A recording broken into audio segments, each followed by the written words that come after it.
new here, welcome to Letters to Ray. Subscribe if you love true stories of betrayal, justice, and the ones who got even, because I've got plenty more coming. I should have known something was off when she didn't invite me to the final dress fitting. I was her maid of honor, her best friend since high school, and I was the one who paid for the damn dress. But instead of joining her, I got a text that said, "Don't worry about today, it's just boring alterations." I shrugged it off. Maybe she was stressed. Weddings can do that to people. But a part of me, the part I've learned to trust too late, whispered, "Look closer." I didn't. Not yet. I met James when I was 19. He wasn't the hottest guy in the room, but he was the one who made me laugh so hard I nearly spilled wine down my blouse. We dated for 6 years. He was dependable, calm, the kind of man who opened jars without being asked and always remembered your mom's birthday. I loved him. I thought he loved me too. Until I noticed how often his phone was face down. Until I noticed how often her name popped up. Sophie. My best friend. My ride or die. The one who held my hair when I cried over my dad's funeral, who moved into my apartment for a week when James and I had our first serious fight. Sophie, who once said, "If James ever hurt you, I'd kill him." Funny. Turns out she'd rather screw him than kill him. I didn't know it yet, but the signs were piling up like kindling. I just hadn't lit the match. The night it happened, James said he was going out with the guys. Poker night. Pizza and beer and loud laughter. I remember because I kissed him goodbye and said, "Win big." He smirked and said, "Always do." I went to Sophie's place to drop off some decorations for her bridal shower. She wasn't supposed to be home, but the lights were on. Her car was in the driveway. I knocked. No answer. I rang the bell. Still nothing. I called. Straight to voicemail. So I used the spare key she once gave me, laughing, in case I ever lock myself out like a dumbass. I opened the door to music playing upstairs. Something soft and rhythmic, not the kind of thing you play when you're alone. I called out, "Sophie." Still nothing. My stomach turned. I didn't want to go up. I really didn't. But my legs moved on their own. Every step up that staircase felt like a betrayal I hadn't earned yet. Like my heart already knew what my brain refused to accept. I reached her bedroom door. It was open just enough to see the edge of the bed. And the bodies tangled in it. James. Sophie. Sheets kicked halfway down. Her leg wrapped around his waist. His voice low and breathless. God, I missed this. My hand flew to my mouth. I didn't scream. I didn't push the door open. I backed down the stairs like I'd seen a ghost, because honestly, I had. The ghosts of the people I thought I loved. I didn't cry in the car. I didn't crash. I drove straight home, sat on the edge of my bed, and stared at the wall for 26 minutes. Then I made a plan. Because some women break. Others burn. And I was done being soft. I was going to ruin them both, but not with rage. With precision. With patience. And with a smile. The next morning, I texted Sophie. "Got the bridal tiara. It's stunning. Can't wait to see your face." She replied with 4 heart emojis. No guilt. No shame. Just lies and sparkle filters. I asked James how poker night went. He said, "I lost my shirt." He didn't know how accurate that was. I smiled and said, "Next time, don't bet so high."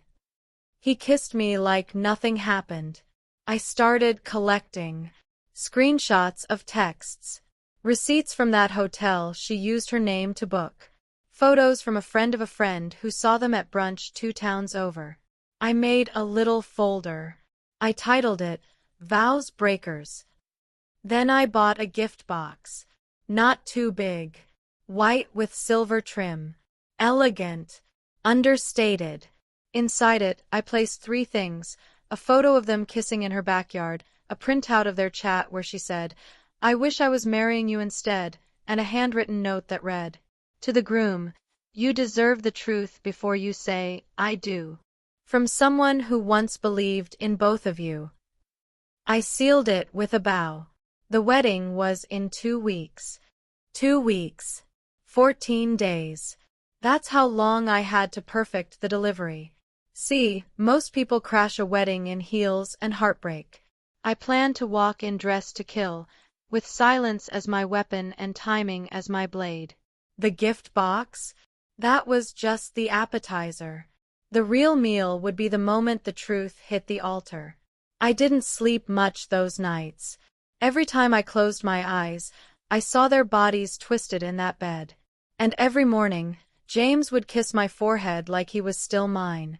He even told me he was thinking of proposing soon. "You're everything I've ever wanted." That line might have worked, if I hadn't already seen what he really wanted, wrapped in my best friend's bedsheets. But I nodded and said, "I'll say yes when you ask." And I meant it. Just not in the way he expected. Sophie kept gushing in our group chats. Photos of flower arrangements. Panicked texts about seating charts. "Can you believe my cousin wants to bring a +1 we've never met?" I told her not to worry. One way or another, it'll be a memorable day. I wasn't lying. I just left out the part where her walk down the aisle would end in tears. I coordinated with the wedding planner, pretending I was still maid of honor. I ordered extra ribbons. I helped finalize the bridesmaids playlist. I even attended the rehearsal dinner. James held Sophie's gaze just a beat too long that night, but no one noticed. Not even her fiancé, Daniel. Poor Daniel. If I had more empathy left in me, I'd warn him. But maybe he needed to find out the way I did. Brutal. Unmistakable. Permanent. The night before the wedding, I checked into my hotel room, the one Sophie booked for me months earlier. She wanted all her bridesmaids close. I laughed when I saw the little welcome bag on my bed. Bath salts, snacks, a note that said, "Thank you for standing by me on the biggest day of my life." I nearly choked. The biggest lie of her life, maybe. But tomorrow, she'd have to stand on her own. I took the white gift box from my suitcase and slipped it into a neutral shopping bag. No bows. No tags. Just quiet destruction wrapped in tissue paper. The ceremony was at a lavish garden estate. White roses everywhere. A string quartet playing something overly romantic. Guests sipping champagne, not knowing the emotional bloodbath about to happen. I spotted James before the ceremony. He winked at me. The kind of wink that once made me melt. This time, it made me want to hurl. Sophie looked beautiful. I won't lie. Her dress flowed like water, and her smile could have fooled anyone. But not me. She walked toward me, bouquet in hand, and whispered, "Thank you for everything." I smiled back and said, "You deserve exactly what's coming." She thought I meant love. I meant justice.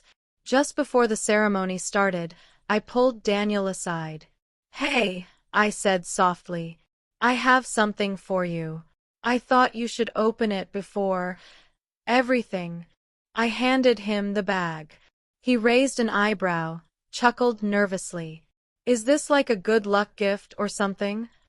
I said nothing, just walked away.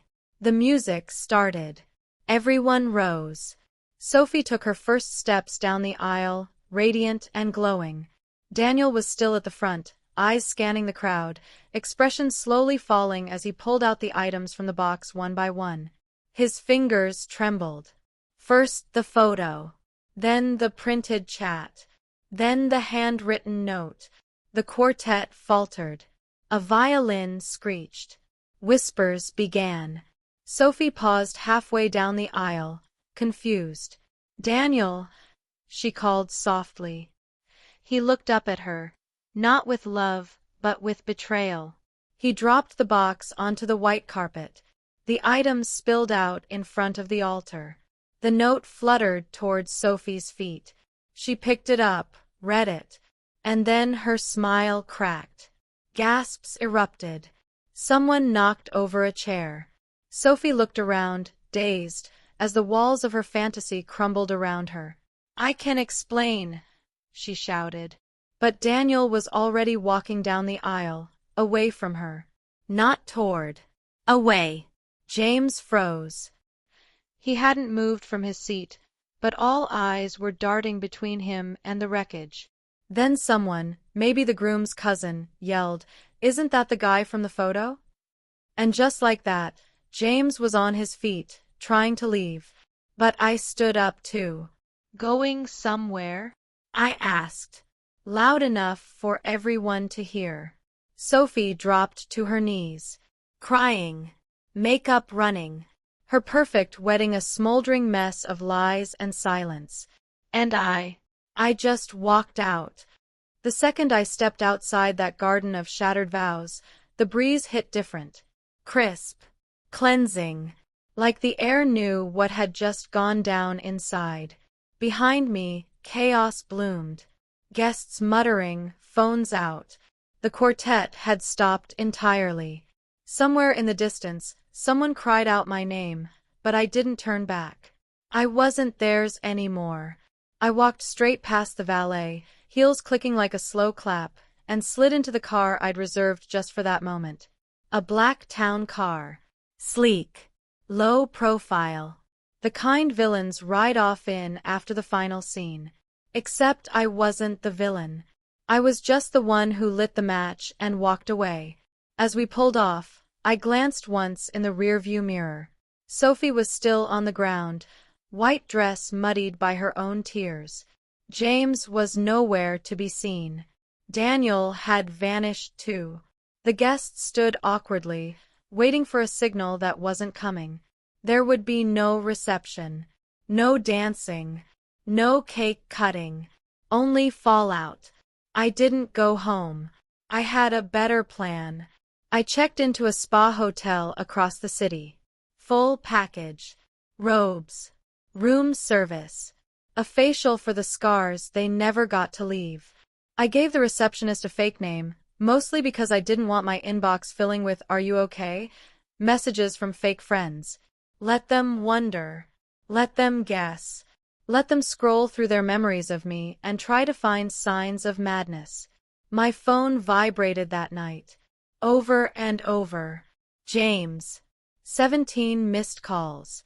A barrage of texts. "What did you do? You ruined everything. Please. Let's talk. You don't understand." I blocked him without reading the rest. There was nothing to understand. He gambled everything and bet against me. Now he'd lost. The next morning, my inbox was full of screenshots from guests. People posting TikToks. A girl had even gone viral narrating what happened, calling it the aisle ambush. The comment section was split between calling me savage and calling me psycho. I didn't care. Sophie tried to call, too. Her message was weak. Shaky. "I'm sorry. I never meant for any of this.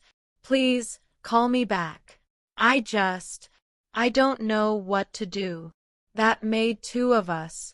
Daniel sent one message. Just one. "Thank you." I didn't respond. I figured he'd need space. Besides, I didn't do it for him. I did it for me. 2 days later, the wedding venue emailed me a receipt for the box of broken decor they had to clean up after the guests fled. Apparently, someone knocked over the gift table in the scramble. A small part of me smiled. That table was where the fairy tales had sat. Cards, gifts, registry hopes. And all of them now tainted by the truth. James showed up at my apartment 4 days later. I wasn't there. My neighbor said he looked like hell. Disheveled. Dark circles under his eyes. He waited for an hour. Just sat on the steps like a kicked dog. When I finally did return, it was only to pack. See, revenge doesn't just free you, it clears the path. I was done with that city. The skyline held too many shadows.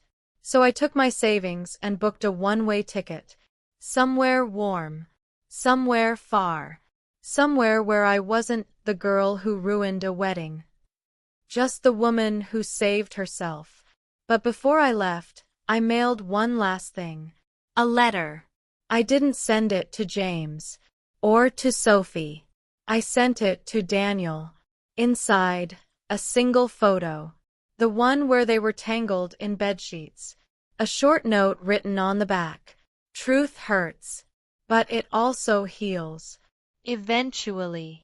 No return address.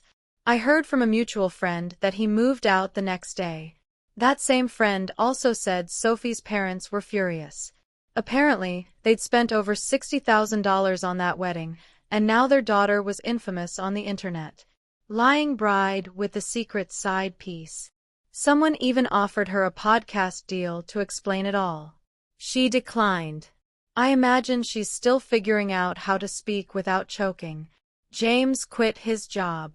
Something about the shame. Apparently, the HR department got wind of everything. Office gossip is a hungry beast, and this story fed it well. As for me, I got on that plane, sipping a glass of wine, looking down at a city I no longer owed anything to. And I smiled. Because justice wasn't loud. It was clinical. It was precise. It was served in white lace and ribbon. The plane landed just as golden hour kissed the runway. A different city, a different name on my hotel check-in, but still the same woman, me. Except I wasn't dragging shame or heartbreak through the lobby like luggage. I was gliding. Lighter. Clearer. Unbothered. And underneath all that, a wicked sense of peace. Back home, they were still choking on the fallout.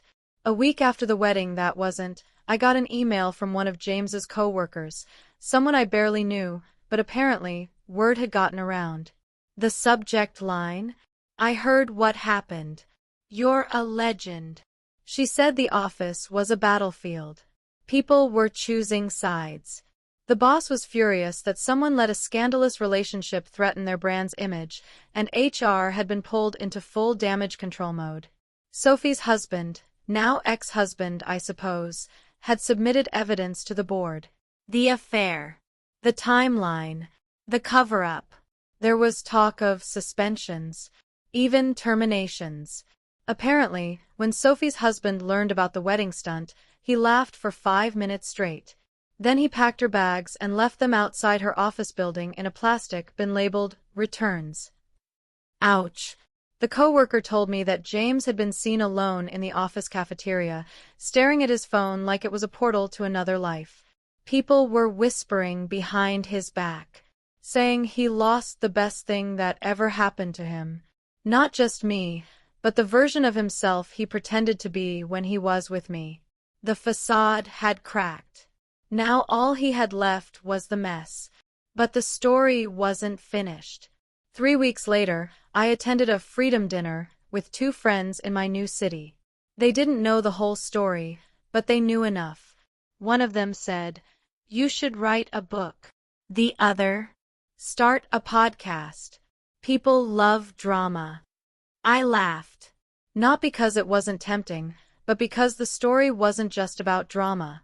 It was about clarity. And I wasn't done yet. That same night, I got a message request on Instagram from an account I didn't recognize. No profile picture. No posts.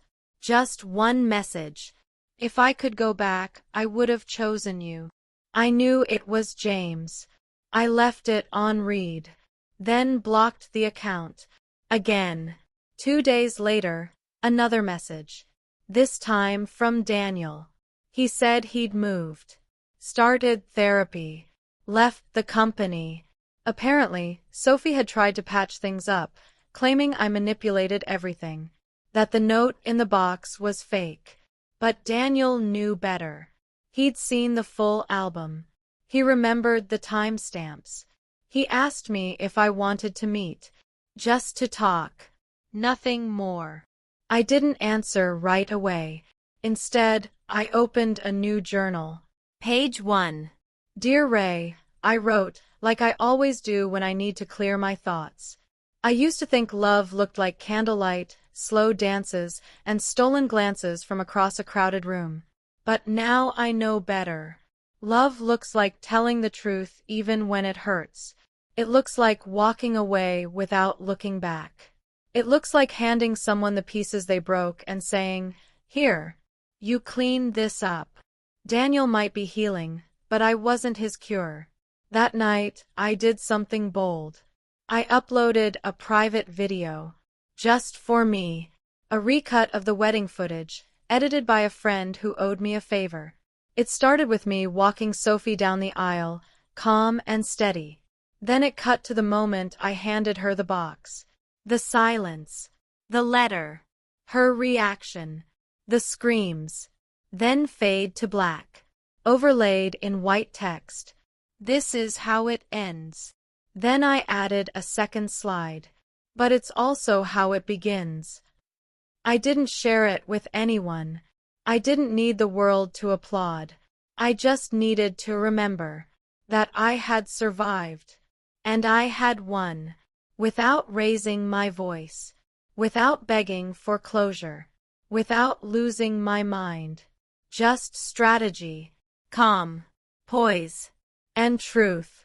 That was my reception. Not at a banquet hall. Not with a cake.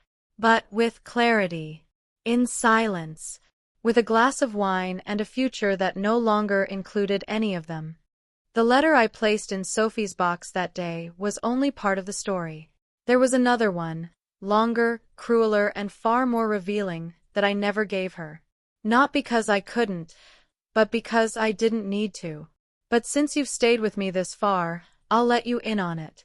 This was the letter Ray never read out loud. Dear Sophie, you once told me I was lucky to be marrying James, that you could see why I loved him, and that he had a heart made of gold. You didn't say it like a friend. You said it like someone tasting cake they planned to steal.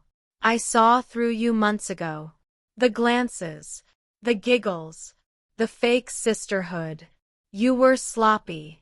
You left breadcrumbs everywhere, texts that didn't belong, perfume that wasn't mine, and once, a half-buttoned blouse in James's laundry basket. I wasn't blind. I was collecting. See, Sophie, people like you don't crash weddings. You try to hijack lives.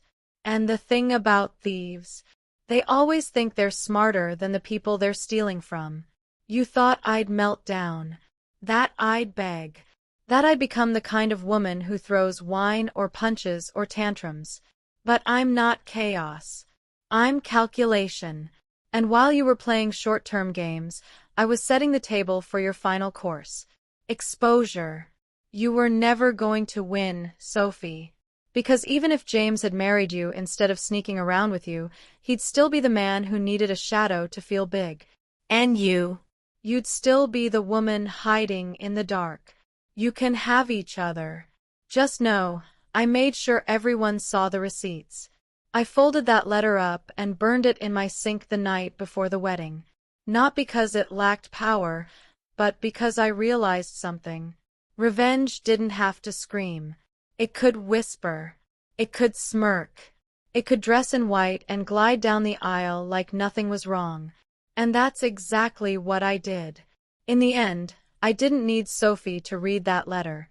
I needed me to know I'd written it. Because sometimes, the best closure isn't confrontation. It's walking away so completely, they never get a second chance to lie again. Months passed. The video never surfaced publicly. But it didn't have to. Word of mouth did the job. I got job offers, podcast invites, even a few weird proposals from men who claimed they respected the hell out of me. I wasn't interested. I wasn't rushing. I was rebuilding. And I was writing, to Ray always. Each letter a reminder. That clarity is power. That silence can be louder than a scream. That not every bride cries at the altar, but some of us watch others do it instead. So if you're listening to this, and someone ever tried to break you, shame you, replace you, remember, you don't need to destroy them. You just need to survive beautifully. Because there's nothing more terrifying to your enemies than your peace. And Ray, thanks for reading every word I never said out loud. That was a wild one, wasn't it? If you're still here, you're officially one of us. Someone who knows that silence can cut deeper than any scream, and that sometimes, walking away is the loudest mic drop of all. Don't forget to hit that subscribe button, and turn on the bell so you never miss another jaw-dropping story. This is Letters to Ray. True stories of betrayal, justice, and the ones who got even. And I promise, tomorrow's story might just top this one. See you soon.